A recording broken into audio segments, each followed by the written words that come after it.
everyone, and welcome to McCat Sweaters. I'm Faith, and today we are having our Halloween extravaganza.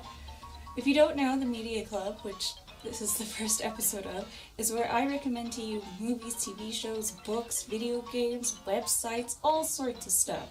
Now, for the month of October, I'm going to be doing probably 4 to 5 videos where I recommend TV shows, movies, all that stuff, but they will get you into the spirit of Halloween.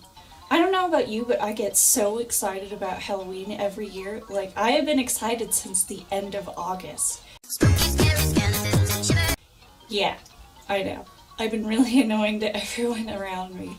So, why don't we just get into it with the thing that I think will take you guys the longest to get through, even longer than the books, and that's TV shows.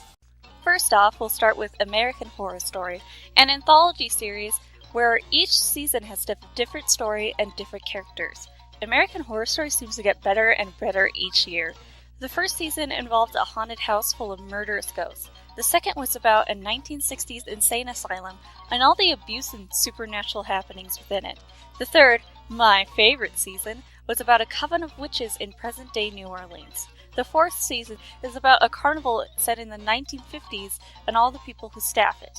It has 3 seasons thus far and 38 episodes. Penny Dreadful, which I totally did not pick because I have a giant crush on Ava Green, is a horror drama series very similar to The League of Extraordinary Gentlemen in its use of Victorian literary figures such as Frankenstein, Mina Murray, and Dorian Gray. This story follows Vanessa Ives and Malcolm Murray, Mina's father, searching for her in London after she is abducted by a sinister creature. They are joined by an American sharpshooter and Victor Frankenstein in their search for Mina. This also boasts some really scary vampires. It has 1 season and 8 episodes thus far, and has been renewed for a 10-episode season next year. Next up is The Strain, directed by horror veteran Guillermo del Toro, who also directed the very, very creepy Pan's Labyrinth, as well as a bunch of other horror series. This series is about a plane full of dead people landing in New York, which then spreads a deadly parasitic and vampiric disease at a rapid pace. There are many memorable and likable characters, like Vasily Fett and Gus, who are looking good, that end up banding together in order to stop this disease and the monster who would see it destroy humanity. It has 1 season and 13 episodes thus far, and the 13th episode and the season finale airs this Sunday. But don't worry, it has been renewed next year for another season. Next up is Sleepy Hollow. Like its name suggests, the series is about Ichabod Crane and the Headless Horseman.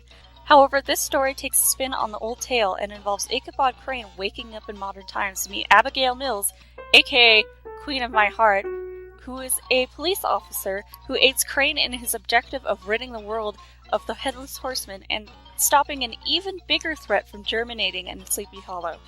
It has 2 seasons thus far, the second of which just started, and 15 episodes. Next up is a very different series than all the others on this list. It's Gravity Falls, an animated mystery kids show on Disney. This show is about a pair of twins, Dipper and Mabel Pines, who must move into the mysterious town of Gravity Falls during summer and stay with their grunkle Stan. Dipper and Mabel end up finding out there's a lot more to Gravity Falls than meets the eye, and end up unraveling the supernatural history behind the town. It has 2 seasons thus far, the second of which is only 5 episodes in, and 25 episodes. Next up is NBC Siberia, one of my most favorite horror series thus far. It originally starts out as what appears to be a survival reality game show, wherein the contestants must live in an old Siberian homestead and survive in the wild. Not long after, they begin to suspect something more going down in the valley. After the death of a member of their group and are abandoned, they set out to discover what exactly has happened and why they are there. It has 1 season and 11 episodes and unfortunately was not renewed. Next up is an oldie but a goodie, a series straight from the 1990s, X-Files. It is well known by many TV watchers, old and young.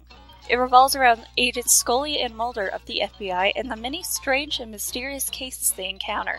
Some turn out to have no reasonable explanation, and some turn out to be fairly normal. With many cases pertaining to their personal histories and government cover-ups, X-Files was a long and well-loved series. It has 9 seasons and 202 episodes, not to mention the 2 movies that came out as well. Next up is another short-lived but very entertaining and unnerving series, The River. It's a found-footage horror series, and it's about the family of a researcher and famous TV personality, a la Steve Irwin, searching for him after a trip to the Amazon. It pulls from a lot of indigenous folklore and boasts some really terrifying monsters and supernatural entities which threaten the family and the TV crew's lives. It has 1 season and 8 episodes, and like I said before, unfortunately was not renewed. Next up is another oldie, Twin Peaks.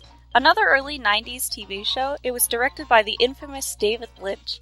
It is a surreal supernatural mystery series where a beloved homecoming queen is murdered. An FBI agent is brought in to investigate her death.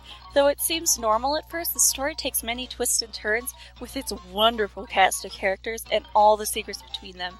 It has 2 seasons and 28 episodes, not to mention a movie. The next one I'm going to do is not really a TV series, but it does have a series of episodes. It's Welcome to Night Vale, a narrative surreal horror podcast hosted by a radio personality named Cecil Baldwin in a strange town called Night Vale, where many supernatural, paranormal, and downright weird stuff happens regularly. It takes its inspiration from X-Files, Twin Peaks, and H.P. Lovecraft's works, while injecting plenty of humor into the story and plenty of representation into its cast. It has 55 half-an-hour episodes this far.